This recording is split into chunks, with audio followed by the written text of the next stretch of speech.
Assalamualaikum warahmatullahi wabarakatuh. Perkenalkan, nama saya Febri Wahyu Syahrudin Misbah, NIM 2020-11053. Saya dari kelas manajemen 2C. Di video ini, saya akan menjawab pertanyaan soal ulangan tengah semester yang diberikan oleh Bapak Irfai Fathur Rahman selaku dosen Bahasa Indonesia.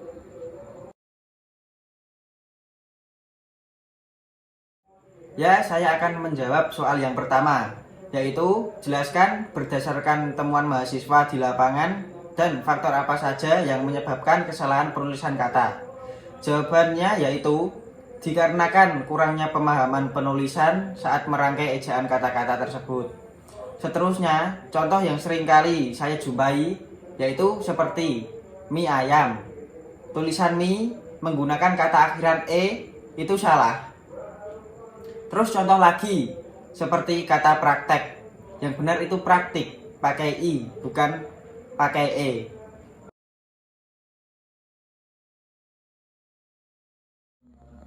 Ya, selanjutnya saya akan menjawab nomor 2, yaitu bagaimana langkah membedakan kutipan langsung dan kutipan tidak langsung.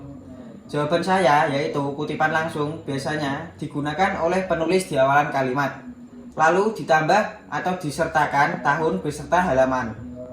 Sedangkan kutipan tidak langsung yaitu nama penulis diletakkan di akhir kalimat dan masih harus menyertakan nama penulis beserta tahun terbit buku tersebut. Ini contoh kutipan langsung dan ini contoh kutipan tidak langsung di samping saya.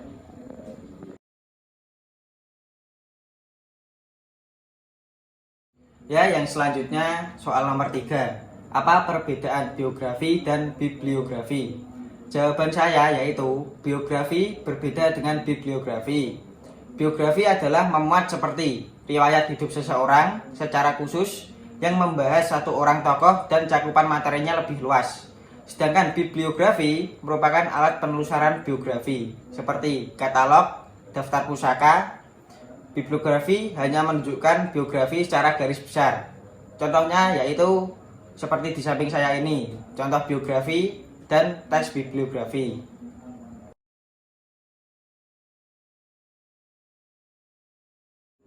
Yang selanjutnya soal nomor 4. Apa perbedaan makna antara kata pukul dan jam? Jelaskan disertai dengan contohnya. Kalau kata pukul itu adalah untuk menunjukkan saat atau waktu di mana peristiwa akan terjadi. Dan biasanya kata pukul itu sering ditulis di pertemuan undangan yang bersifat formal. Sedangkan kata jam menunjukkan masa atau jangka waktu yang sering juga kita sebut sebagai durasi. Contoh kalimat pukul di sini ya, di samping saya. Diberitahukan besok pagi diadakan rapat penting di kantor. Dimulai pukul 8.00 dan berakhir pada pukul 11.00.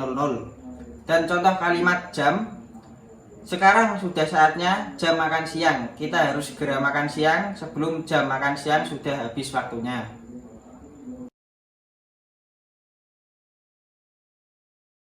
Selanjutnya soal nomor 5, yaitu jawaban saya, sistem bunyi. Tidak semua bunyi dapat digolongkan sebagai bahasa. Hanya bunyi yang dihasilkan alat ucap manusia saja yang dapat digolongkan ke bahasa. Namun, tidak semua bunyi yang dihasilkan alat ucap manusia dapat disebut bahasa. Batuk, bersin, misalnya, bukanlah bahasa. Hanya bunyi berupa ujaranlah yang disebut bahasa. Huruf-huruf adalah turunan bunyi. Sifat pun arbiter atau mana suka.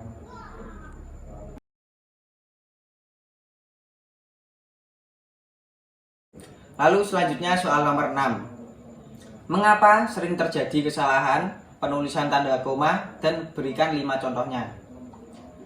Jawaban saya yaitu karena mungkin sebagian orang belum terlalu memahami bagaimana cara meletakkan tanda koma tersebut. Mungkin masih banyak kurangnya pengetahuan dan lain sebagainya. Contoh tanda koma pada kalimat yang salah dan benar ada di samping saya ini. Nanti saya tampilkan.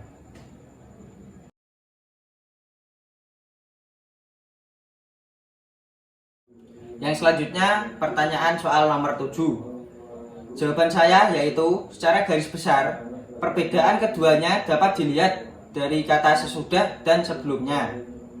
Apabila memuat perincian, maka kita menggunakan titik koma.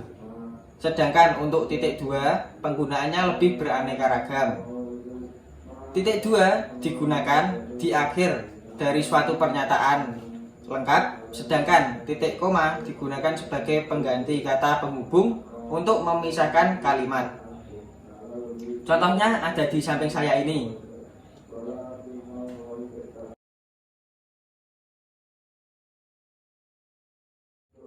Selanjutnya pertanyaan soal nomor 8, yaitu jawaban saya karena kurangnya pemahaman tentang kaidah pemakaian huruf miring dan kurangnya penelitian penulis, sehingga masih sering terjadi kesalahan penulisan huruf miring.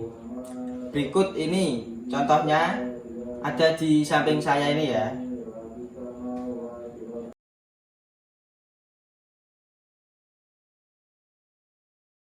Ya, yang berikutnya soal terakhir yaitu nomor 9.